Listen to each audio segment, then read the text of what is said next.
Welcome to Season 2 of the Ambitious Broker Podcast, the real estate industry's #1 show covering the most important insights and principles you need to succeed in your career. This show is brought to you by Escrow Technologies, committed to delivering an uncompromised escrow experience since 1983. Visit escrowtech.net for more information. Please welcome the host of the Ambitious Broker Podcast, your real estate industry mentor and coach, Roger Hance. Welcome, everyone, to Ambitious Broker. I've got an interesting guest today as part of our industry series that I'm anxious to get into a discussion with. And so let me introduce Dalip Jaggi. And I did say that right? You said it right. Yeah. Dalip Jaggi. Thanks for having me on. How about that, huh? So now Jaggi is a founder of a company. Am I right in saying it's a founder, right? That's right. Yeah. Now? Okay. Yeah. Of a company called Revive.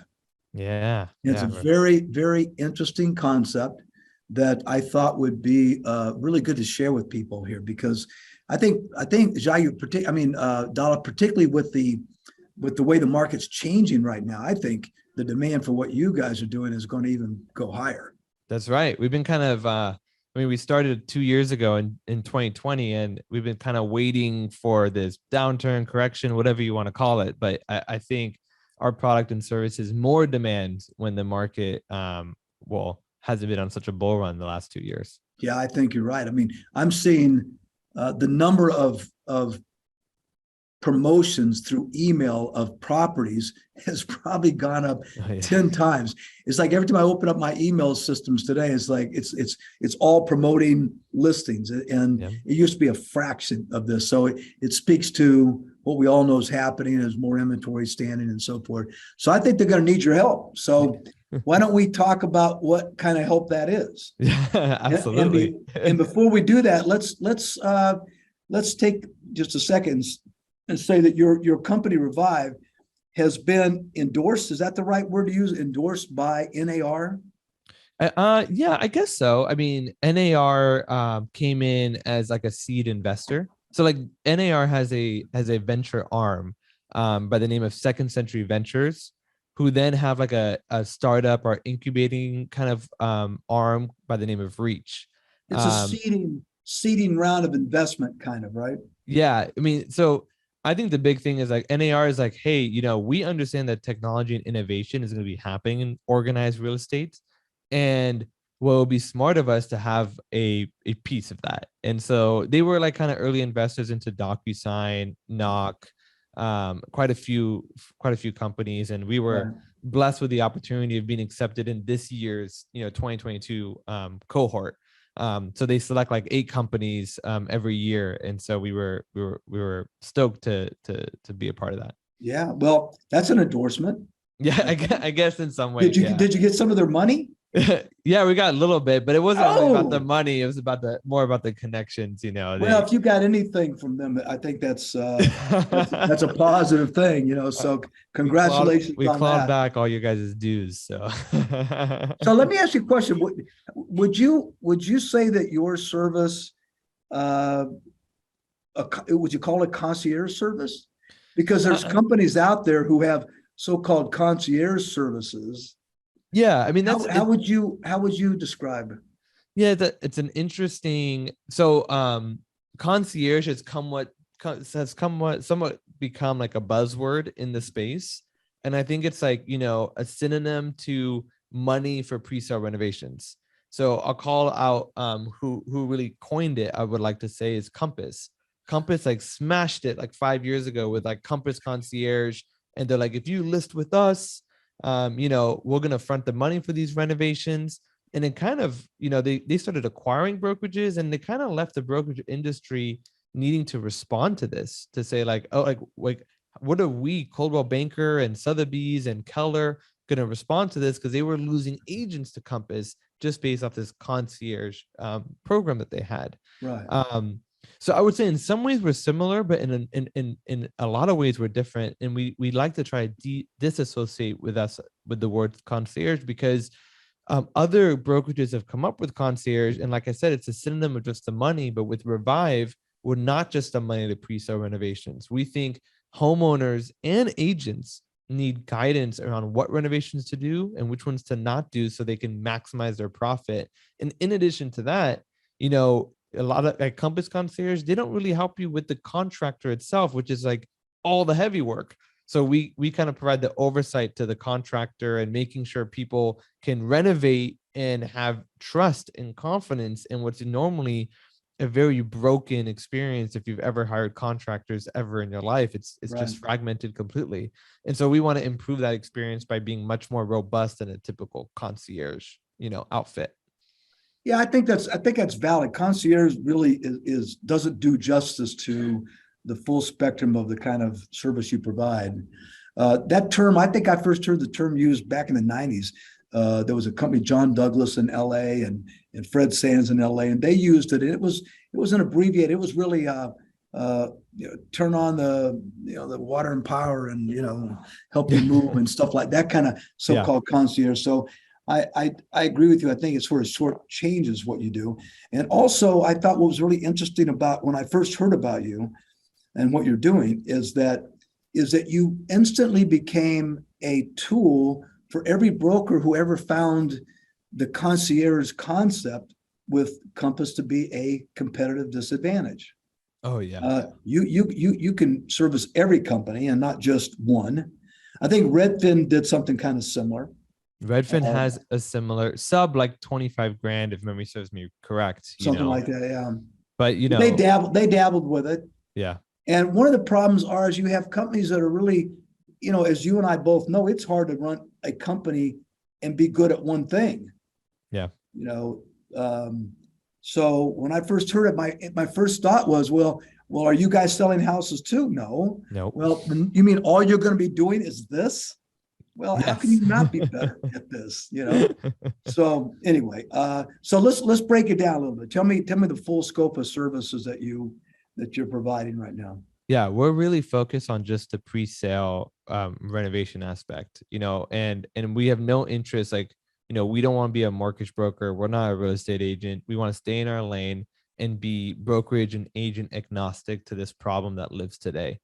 And it's a really big market. There are 5 million homes sold every year. And right now we're doing, quite a few hundred of those, which is just such a small speck in the whole market. And so there's a lot of work for us to do. But the short thing is kind of what I mentioned is we think that we think in some ways that we're actually democratizing house flipping. And when homeowners want to sell their house, a lot of times, a lot of homeowners are missing out on 10 to 15% of home equity on the table by doing like really small renovations or just selling a home as is, which is somewhat fueled the iBuyer like sort of industry. So what we want to do is come to these homeowners and these agents and going, this is your biggest asset that you have. And we understand that doing renovations can be cumbersome. It can be unknown territory. You're usually moving because you're trying to get to a new house or you're moving out of state. So these are strict timelines. But if we can bring the right partners, the right process, and the money, these are usually the big three obstacles that people have, then we feel that we can allow people to maximize their biggest asset, which is their home. And a lot of times, you talked about Redfin, which is usually around 25,000 or under. A lot of agents and brokerages usually are like prepping homes, which is like usually $10,000, $20,000 in like listing preparations, which is kind of like what you just expect people to do to list a home on the market. You're kind of expected to have a clean home. You're kind of expected to not have a leaky toilet, things like that. But what we really specialize on is like, renovating a space to really maximize a profit, because that's what buyers are looking for. Like kitchens are not need to be enclosed spaces anymore. Like we love open spaces. So we knock down the fourth wall, we rework spaces so that today's buyers, when they look at it, you're jumping up another 100,000, 200,000. Yeah, you're really saying let the seller be the flipper. Yep. And make the money. And then you as the agent benefit in commission and relationship because you've introduced them to a way to find value where there isn't value. Yeah. And the beauty of it is they don't have to have the pocketbook to do it. Yeah, no, we pocketbook in terms of financials and in terms of contact. So we We have the contractors. We front the money with no interest or any fees. Average agent receives 22% more on their commissions because that's how much the average we're bumping up a home.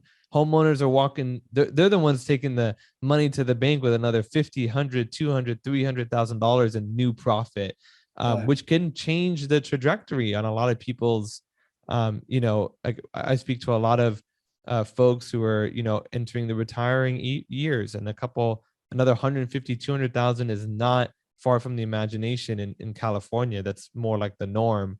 Can really help with retirement or whatever it is, maybe the next chapter of their life.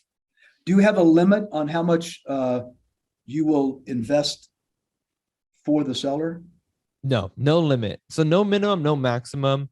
The most we've ever invested into a home on behalf of a homeowner is $850,000. Of Wow. course, that was like a $4.5 million home that with a big upside of $1 million. And so, yeah, no minimum, no maximum. We just really we want to make sure there's enough equity for us to get paid back. That's about it. Yeah. So for my audience here, let's get real basic with this. Cool. I'm trying to get a listing. Okay. And I want to go to the seller and I want to say, if you use me, I work with a service that's going to help you get a potentially radical amount of money more for your home. Yep. And I have that relationship. I will bring them in. They're experts. They will analyze what it would take to bring your house up to a significant increase in value. Yep. And more importantly, it won't cost you any money for this service. That's right. Until you sell your house, until you've realized your profit. Yeah. That's what you get if you work with me, Mr. Seller. Yep. That sounds like a pretty good pitch. It's even hearing it from the other side, we always get asked if it's too good to be true. And so we're stoked when we hear that. But yeah, no, it's exactly how it works. You want me to teach the class for you? Because I love it. I'll come teach it.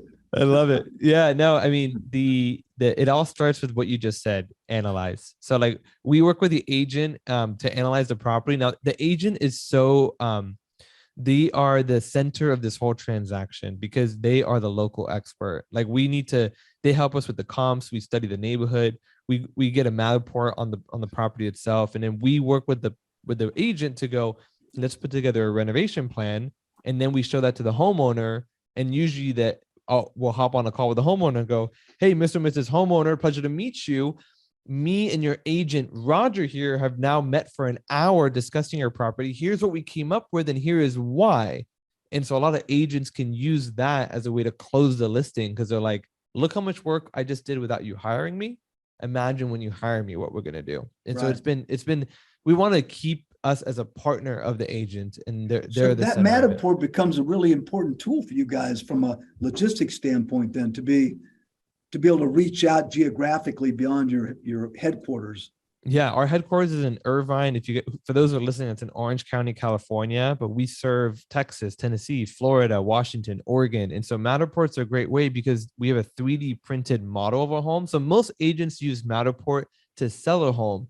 We use Matterport that way we can look at a home at 11 o'clock at night and not need access to it and have every detail. Yeah, you got measurements, you got, that's spectacular, actually. Yeah. I hadn't thought of that. Pretty clever. Okay, so tell me how to reach you right now. We might as well plug you 3 or 4 times in this thing, but if someone wants to talk to you about this, tell me where they go. Yeah. So our website, we just changed it, Roger. I don't know if you know about this. I changed it about 2 weeks ago. It used to be iloverevive.com. And I've had a personal problem with that the last 2.5 years. I'm like, it's too childish, but our website is www.revive.realestate. So you go to our website, you can hit the get started button, you answer a couple questions, and then you're going to meet with what we call a property advisor. And that's really the first step of it all is meeting with a property advisor to do that analysis. Yep. That's our website right there. So you want them to go here, try to communicate with you through, or call this number up here? Yeah, either by call or by hitting the get started button. You can even request a call back. There's a lot of different call to actions on our website. But yeah. Okay. Awesome. Yeah. Keeps coming after you. Okay. Yeah. All right. So then once they contact you, you're going to want what information from them? So the most important part for any agent to get started is to have photos ready. Without photos, it's like, how can you advise without context? And so having some preliminary photos, I don't mean photos of like a crack in the wall. I mean like zoomed out photos so we can really understand the state of the property and then come up with that renovation plan with you. So we're going to just simple photographs I can take with my smartphone, and that Easy. gets you started. Yeah. That'll evolve to a Matterport. And that would evolve to the Matterport. So what happens is the agent sends the photos. That's really all the work they need to do. Then we're going to hop on a Zoom just like this, and we're going to meet with the agent without the homeowner. We call this the pro to pro meeting. So this is when we're like spending time on the neighborhood, looking at the photos, coming up with this investment thesis, the renovation plan, if you will. So once we put this together, nice PDF on like what the as is, what the after renovation value is, where we think we should invest based off the comps and what that will cost and what the profit would be, then we loop the homeowner in and we present the renovation plan. If the homeowner goes, whoa, that sounds like a lot of moolah, I'm kind of in, then we'll order the Matterport on their behalf and then go towards like writing an actual scope of work. And then we'll get the work done. We'll front the money, and then the agent does what they do best. They list it and they sell it. Got it. That's sounds pretty simple. Yeah. What do you do contractually on that? Are you attaching their home for security on your loans? That's right. Yeah. So since we do front this money, you can imagine that we want some security that we're going to be paid back or not forgotten out of escrow. So we do one of two things. One, we file a deed of trust on the property, and an escrow gives us a call to get that cleared, in which we then render out a escrow payoff demand. Then the second thing we would do, if it's under like 30,000, I think you would appreciate this, Roger. We do then a UCC1 filing, and that's another mechanism that we're not forgotten out of escrow, but it's not as aggressive. That's instead of trust deed. Exactly. Yeah. If it's below like 30 or 25,000, UCC1 filing. Anything above that would do a deed. Okay, that seems fair enough. Yeah. That. So how many homes have you done this way so far, roughly? I was just looking at earlier today, 488. So we're getting close to our 500th. Yeah. That's beautiful. Well, I was noticing on the website that, a lot of good positive, testimonials and so forth like that. And it says that you've averaged $186,000 in gain. And is that just your proposed list price versus what ultimately sells for, minus what it costs them to do it? Is that the math? Yeah, it would be whatever the sale price was minus the as is minus the renovation value would be the additional profit gained, or the renovation amount that we invested. That's what this summary on your website's all about then. Yeah. I mean, so we know when we try to stay conservative. If I know that my staff is on average incorrect on our projections. So if we invest if we predict that a home will sell for $1 million after renovations, we're wrong, because it sells for $86,000 more than that. The market's been very, very, how would you say, generous towards, for the last 2 years. And so we try to be conservative like investors in this. But average homeowners gaining 186,000 in profit. So you have your challenges right now are going to be escalating material costs and labor, just construction in general. Yeah, always. That's played havoc with you. Yeah, I'm sure. And how do you do that? Particularly with all these different, as example, home warranty companies have a fascinating way of tracking all of their costs for installation of things like water heaters and garbage disposals. It does vary from area to area to area. And so you've got to keep track of that too. Yeah. I mean, to a certain degree, a lot of the materials that we're selecting are already pre-selected beforehand, because, home buyers want a certain style and it changes by neighborhood. So we work with like regional manufacturers and we pre-negotiate pricing with them on these materials. This isn't a process to where the homeowner decides, I love Brazilian teal backsplash, let's put that in. It's like, no, we take this like a flipper would. So like, Roger, I'm sure you flipped homes before.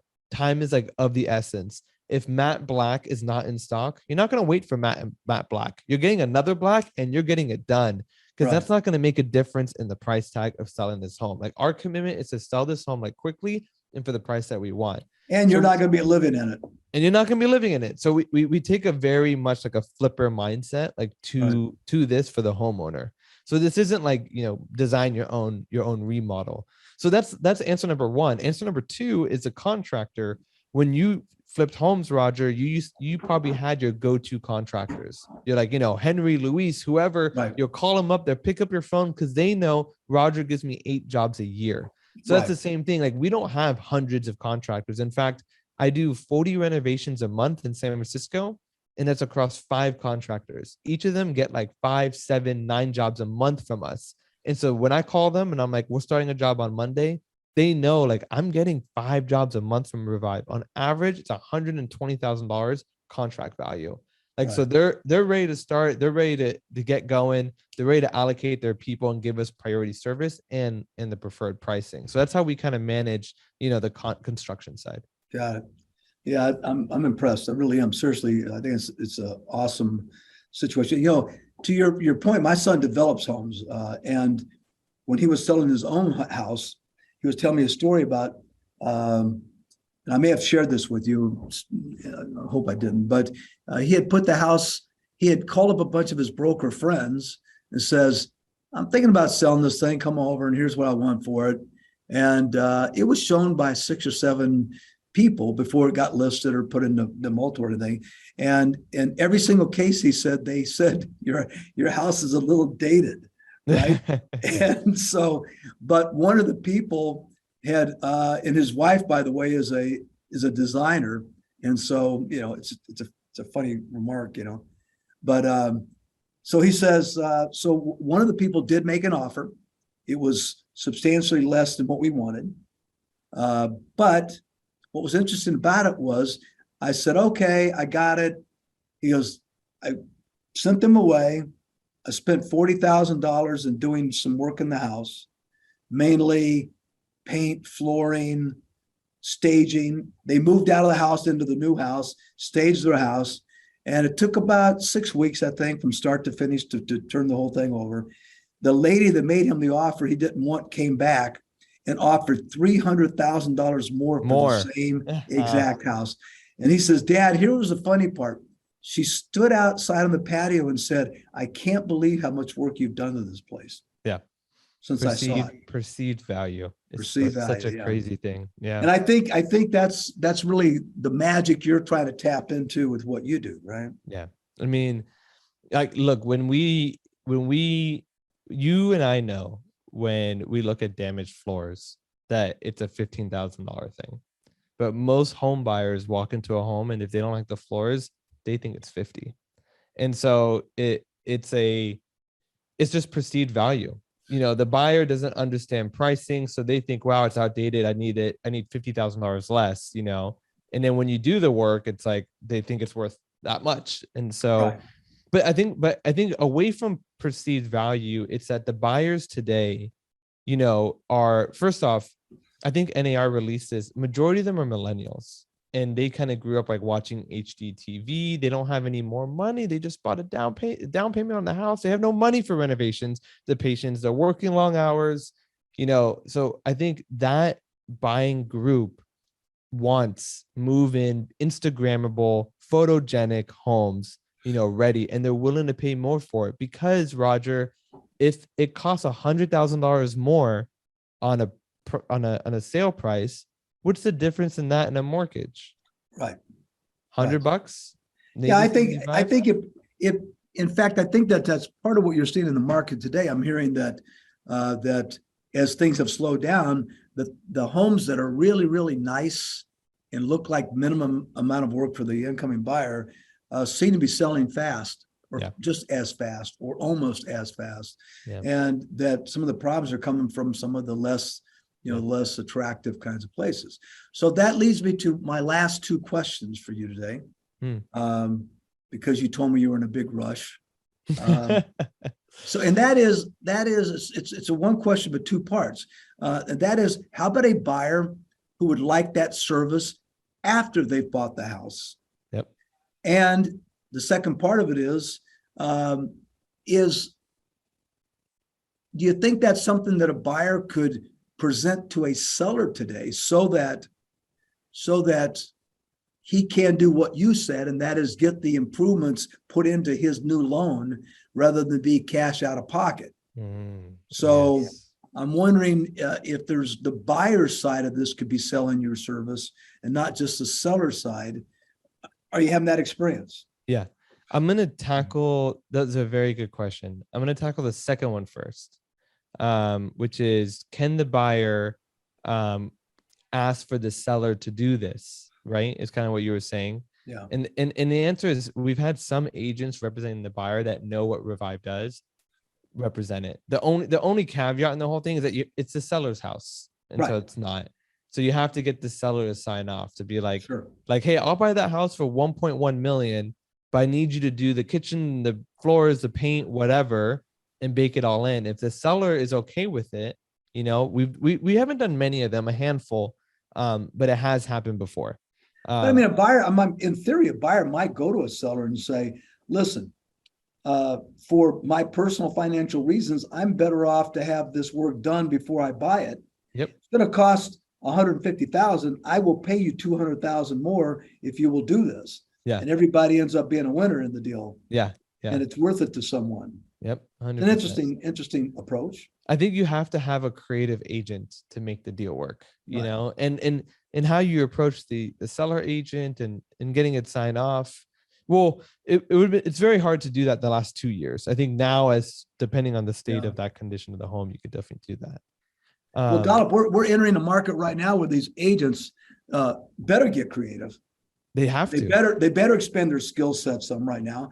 And the people who watch this are ambitious brokers, by the way. That's the name of the show, and we expect them to be ambitious, and so we expect them to be creative. So we're giving them some ideas to juice their creativity right now. Yeah. And so then the final piece of that was work that somebody wants to come out of pocket for.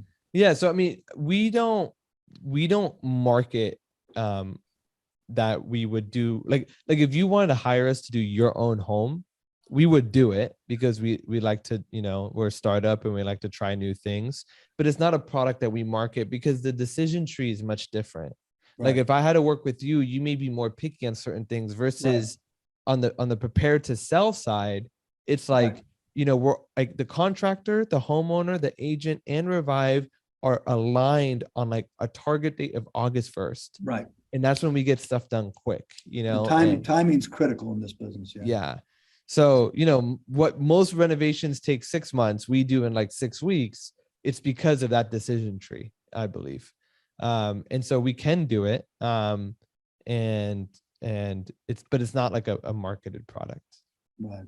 Now, I think there is a different product where we could like, let's say you want to do 150,000 renovation on your house. Like you just bought this house, let's just say, and you want to do it. We could do it. We'll front the money and then you go refinance, get it new appraised, and then pay us. And now it's a major win for you. But the decision tree is still different. Right. Yeah. You would want to enter that saying, basically, let me be the flipper for you and you be the flipper. Yeah. Share the profit, right? Yeah. Yeah. And what that means is the decision tree isn't different. Yeah. It's going to be our decision tree, right? Yeah. It makes a lot of sense.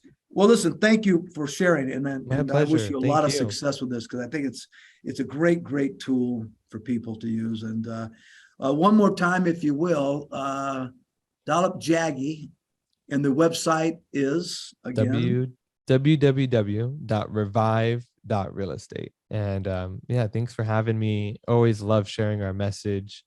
And if you're an agent or a broker, you know, encourage you to check us out, read the reviews, but better yet, if you want to shoot me an email, my first name is Dalip, D as in David, ALIP, P as in Peter, @revive.realestate. So thank you, Roger. There you go. Okay, well, thanks again. And those of you who jump on and use him, please come back and tell me how it went, and so I can go back and bug him. I love it. So, well, thank you so much. And it was good spending time with you today. Pleasure. Thank you.